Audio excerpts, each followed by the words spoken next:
Hello students. Students, in this video today we are going to do some important questions of general knowledge. As you must be knowing by now that how important GK is for school students. So without wasting any time, let us begin now. Before that, if any child is new to the channel or haven't subscribed yet, तो there will be a option on right side below the video. उसको red colour से subscribe लिखा होगा, just tap on that, जिससे कि next time कोई भी video आती है तो you will come to know. Okay. So the very first question is, which color symbolize peace? कौन सा कलर है जो पीस को, शांति को सिम्बलाइज करता है? आपके ऑप्शंस हैं ए रेड, बी ग्रीन और सी ब्लू. वैसे जितने भी क्वेश्चंस हैं इसमें लास्ट में वीडियो के I will give you all answers, but अभी मैं आपको इनके जितने भी कलर्स आपको यहाँ पर दिए हैं तीनों क्या सिम्बलाइज करते हैं वो बता देती हूँ. पहले आप अपना आंसर रिकॉर्ड कर लीजिए wherever you are writing in comment section और कोई बुक में आप कॉपी में लिख रहे हैं. उसके बाद मैं बताती हूँ कि सिम्बलाइज पीस को कौन सा कलर सिम्बलाइज करता है और ये कलर किन के सिम्बल्स हैं. ओके, so first is red. Red colour symbol है आपका डेंजर और वार्निंग का. आपने देखा होगा जितने भी डेंजर के साइन हैं या वार्निंग के साइन हैं सभी रेड कलर से ही होते हैं. सो ये रेड कलर कहीं पर है अगर कोई भी सिंबल बना हुआ है तो वो इसलिए होता है ताकि दूर से ट्रैफिक सिग्नल्स ऑलमोस्ट आपने देखे होंगे वो रेड कलर से ही होते हैं ताकि दूर से ही आपको दिखाई दे जाए. Next is green. ग्रीन हमारे इंडिया के फ्लैग में भी है. ग्रीन कलर सिंबलाइज करता है ग्रोथ, हार्मनी, फ्रेशनेस, फर्टिलिटी. तो ये आपने हमारा जो तिरंगा है उसमें भी देखा होगा. Last is blue. Blue definitely symbolize करता है पीस को. और वैसे पीस को अगर मैं बर्ड्स की बात करूँ तो डॉव जो तुम्हारा कबूतर होता है वाइट, वो हमारा सिंबल है पीस का. Okay, so the correct answer is C blue. C आपका करेक्ट आंसर है. अगर सी लिखा था आपने then your answer is correct. Next question is dhokla is famous food of which Indian state. Dhokla आपको यहाँ पर दिख रहा होगा, आई एम श्योर आपने खाया भी होगा सभी ने. तो ये किस स्टेट का फेमस फूड है? आपके ऑप्शंस हैं ए गुजरात, बी बिहार, सी पंजाब. आप अपना आंसर दीजिए पहले, देन आई टेल यू कि तीनों जो स्टेट्स हैं आपको पता है कुछ फूड होते हैं स्पेसिफिक जो स्टेट से रिलेटेड होते हैं. तो जो 3 स्टेट्स आपको दिए हुए इनके फेमस फूड मैं आपको फिर बताती हूँ. ओके, आंसर कर दिया होगा आपने. सबसे पहले गुजरात से देखते हैं. गुजरात ढोकला फेमस है आपका वहाँ का, dhokla with chutney. Correct answer इसका ए है. अगर हम बिहार की बात करें तो बिहार का लिट्टी चोखा, ये मैं आपको लास्ट वीडियो में भी बता चुकी हूँ, लिट्टी चोखा फेमस है हमारे स्टेट ऑफ बिहार का. Next is Punjab. पंजाब में तो वैसे बहुत सारा जो स्पाइसी फूड है वो फेमस है ही, लेकिन वहाँ की अगर स्पेसिफिकली बात की जाए तो सरसों का साग और मक्का की रोटी, ये 2 आपके पंजाब के फेमस फूड है. Okay, next question is bhangra is folk dance of. Bhangra किस स्टेट का फोक डांस है? आपके ऑप्शंस हैं A Manipur, B Punjab, C Uttar Pradesh. I am sure ये तो इजी क्वेश्चन है. भांगड़ा आपने देखा भी होगा एंड शादियों में आप लोग करते भी होंगे आई एम श्योर. इसका आंसर आप खुद देंगे. अभी I am not going to tell you the answer. Answer मैं आपको वीडियो के लास्ट में बताऊंगी. Okay, next question is Konkani is language of which Indian state. Konkani किस इंडियन स्टेट की लैंग्वेज है? आपको पता है इंडिया बहुत ही डाइवर्स कंट्री है. यहाँ पर हर स्टेट में, इनफैक्ट एक स्टेट में थोड़ी थोड़ी डिस्टेंसेस पर भी लैंग्वेजेस चेंज होती है. अलग अलग लैंग्वेज है सभी की. कहीं पर मराठी बोली जाती है, कहीं गुजराती, कहीं पर आपकी भोजपुरी, कोंकणी. तो ये जो लैंग्वेजेस है किन स्टेट से रिलेटेड है आपको ये भी पता होना चाहिए. तो कोंकणी आपको बतानी है कहाँ की लैंग्वेज है. आपके ऑप्शंस हैं ए गुजरात, बी गोवा, सी छत्तीसगढ़. इसका आंसर भी मैं आपको लास्ट में बताऊंगी. मैं इनफैक्ट कोंकणी दिखा देती हूँ आपको. देखिए ये कोंकणी के लेटर्स होते हैं आपके, जिस तरीके से वो लिखी जाती है. आई एम श्योर कोई स्टूडेंट अगर इस स्टेट से होगा तभी वो उनको समझ पा रहा होगा, अदरवाइज आपको ये वर्ड्स नहीं पता लग रहे होंगे. बट ये आपकी उसकी जैसे कि हिंदी में हम क ख ग लिखते हैं, इंग्लिश में ABCD लिखते हैं, तो ये लेटर्स हैं, अल्फ़ाबेट्स हैं आपके कोंकणी के. लैंग्वेज जो भी हो, जिस भी स्टेट की है, इसका आंसर आपको लास्ट में पता लगेगा. Next question is city of spices is. इनमें से किसको सिटी ऑफ स्पाइसेस कहा जाता है? मसालों का शहर. आपके ऑप्शंस हैं ए केरला, बी मध्य प्रदेश, सी लखनऊ. तो ये तो अंडरस्टूड है कि जहाँ पर मसाले ज़्यादा होते होंगे तभी इसको मसालों का शहर कहा जाता है. मसाले स्पाइसेस आपको पता भी है कौन कौन से होते हैं, यहाँ पर आपको पिक्चर में दिए भी हुए हैं. हमारी जितनी भी आपकी वेजिटेबल्स हैं उनमें फ्लेवर ऐड करने के लिए आपके स्पाइसेस यूज़ होते हैं. ओके, so Kerala, MP, Lucknow. Answer कर दिया होगा। Answer definitely I tell you in the end of the video. Next question is which is the smallest country in the world. World में सबसे छोटी कंट्री कौन सी है? आपके ऑप्शन है ए वेटिकन सिटी, बी रशिया, सी इंडिया।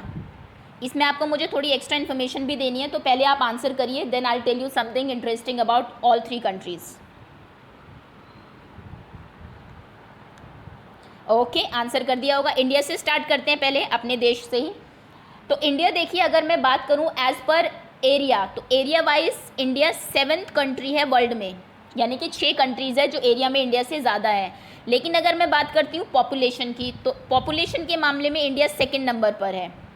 सिर्फ चाइना है जो उससे आगे है, बाकी पॉपुलेशन इंडिया की 2nd नंबर पर है पूरे वर्ल्ड में, और एरिया वाइज वो 7th नंबर पर है। दोनों ही फैक्ट्स आपको पता होने चाहिए।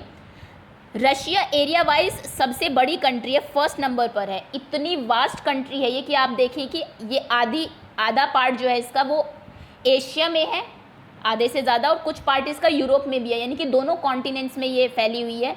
और रशिया में 11 टाइम जोन्स हैं आपके, यानी कि पूरे देश में एक टाइम नहीं चलता, कहीं पर कुछ और टाइम रहता है, कहीं पर कुछ और, बिकॉज एक टाइम फिक्स किया ही नहीं जा सकता है वहाँ पे।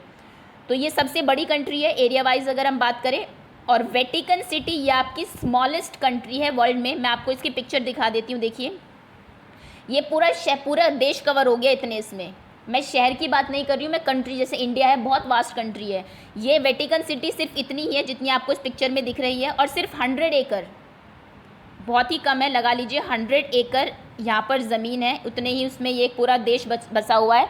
और ऐसा कहा जाता है कि न्यूयॉर्क में एक सेंट्रल पार्क है, बहुत फेमस पार्क है न्यूयॉर्क का, उसका 1/8 पार्ट है इस कंट्री का साइज़, यानी कि एक पार्क के बराबर नहीं है, न्यूयॉर्क के एक पार्क के बराबर भी नहीं है, पार्क का भी 1/8 पार्ट, सिर्फ उतने में ये देश बसा हुआ है पूरा। और एब्सोल्यूट मोनार्की है यहाँ पर, कोई वोटिंग और ये सब नहीं होता, डेमोक्रेसी नहीं है। एक ही जो पोप है वहाँ, वो इस वेटिकन सिटी के हेड है। Okay, next question for you is the author of famous book Harry Potter is. Harry Potter famous book है आपकी एक, बच्चों की, आई एम श्योर आपने मूवी भी देखी होगी, बुक भी पढ़नी चाहिए आपको। तो हैरी पॉटर जो है आपके, उसके राइटर कौन है? आपके ऑप्शन हैं A Vishnu Sharma, B J.K. Rowling, या फिर सी C.S. लुइस। तो एक्चुअली में तीनों ही जो राइटर है इन्होंने बच्चों के लिए बड़ी फेमस बुक्स लिखी हैं, जिनके मैं बारे में अभी बताऊंगी भी। पहले आप अपना आंसर रिकॉर्ड कर दीजिए, हैरी पॉटर के राइटर कौन है?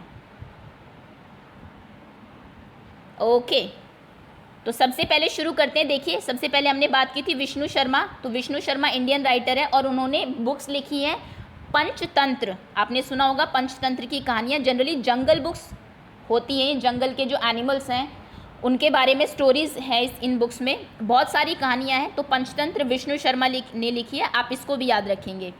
नेक्स्ट हैरी पॉटर की मैंने बात की थी, बहुत सारी बुक्स हैं आपकी हैरी पॉटर की, सीरीज़ भी आपने देखी होगी, अब फिनिश हो गई है, अब कंप्लीट हो गई है इसकी सीरीज़, और ये लिखी है J.K. रॉलिंग ने। तो कहने का मतलब है जो आपका ऑप्शंस था यहाँ पर, option B is correct.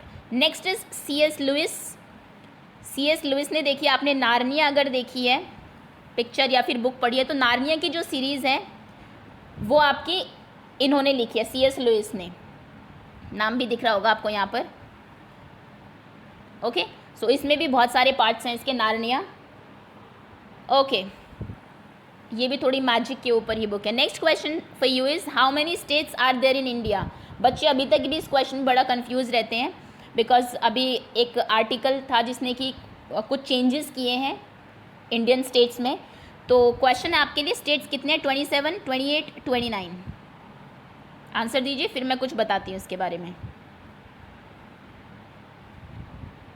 Okay, answer कर दिया होगा आपने। तो देखिए अभी इंडियन पहले हमारे यहाँ पर 29 स्टेट्स थे और एक इंडिया के स्टेट में चेंज हुआ है, दैट इज़ जम्मू कश्मीर।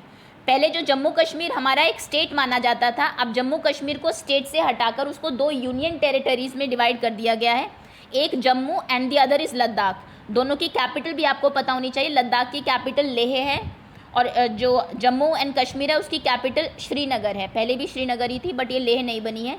तो जितने भी स्टेट्स थे, कहने का मतलब है वो आपको पता होंगे, आप आंसर करेंगे ही, उसमें से एक स्टेट कम हो गया और 2 यूनियन टेरिटरीज बढ़ गई है। ठीक, तो अब आप इसका आंसर करिए, आंसर मैं आपको डेफिनेटली लास्ट में बता दूंगी वीडियो के। Okay, next question is first women president of India was, Indian first women president कौन थी? अभी करंट प्रेसिडेंट आपको पता होंगे, रामनाथ कोविंद जी है। तो वुमेन प्रेसिडेंट आपको बताना है कौन थी। आपके ऑप्शन है इंदिरा गांधी, कल्पना चावला, प्रतिभा देवी सिंह पाटिल। एक्चुअली तीनों ही वुमेन किसी फील्ड में फर्स्ट रही हैं। ये किस फील्ड में रही है मैं आपको अभी इनके पिक्चर्स के साथ बताती हूँ। पहले आप इसका आंसर रिकॉर्ड करिए। First women president of India. First president भी आपको पता होने चाहिए इंडिया के कौन थे, राजेंद्र प्रसाद। ओके, सो देखिए सबसे पहले आप जिनकी बात हुई है इंदिरा गांधी, बच्चों को लगता है फर्स्ट प्रेसिडेंट ये थी। फर्स्ट प्रेसिडेंट नहीं थी, ये फर्स्ट पीएम थी, first prime minister Indira Gandhi थी, first women prime minister, sorry. Next Kalpana Chawla, first women जो कि स्पेस में गई थी, इंडियन ओरिजिन की थी, ये कल्पना चावला। नेक्स्ट इज जो फर्स्ट प्रेसिडेंट की जिनकी मैं बात कर रही थी वो थी प्रतिभा देवी सिंह पाटिल। तो अगर आपसे पूछा जाए फर्स्ट वुमेन प्रेसिडेंट तो Pratibha Devi Singh Patil, first women prime minister तो वो थी हमारी Indira Gandhi. Okay, so option C correct था आपका उसमें। अगर आपने सी दिया तो आपका आंसर सही है। Next question is which animal स्लीप्स for 3 years। Animal नहीं, रेप्टाइल कहेंगे इनको, जैसे आप नीचे ऑप्शन में देख सकते हैं स्नेक, स्नेल, लिजर्ड।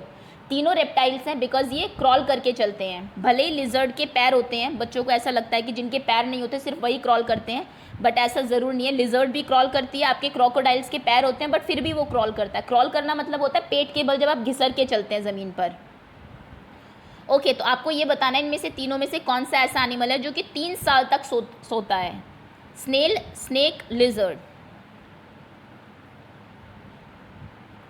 हिंट दे देती हूँ, बाकी आंसर तो मैं लास्ट में बता ही दूंगी। ये वो एनिमल है, ये वो रेप्टाइल है जो कि हु स्लीप्स फॉर 3 years।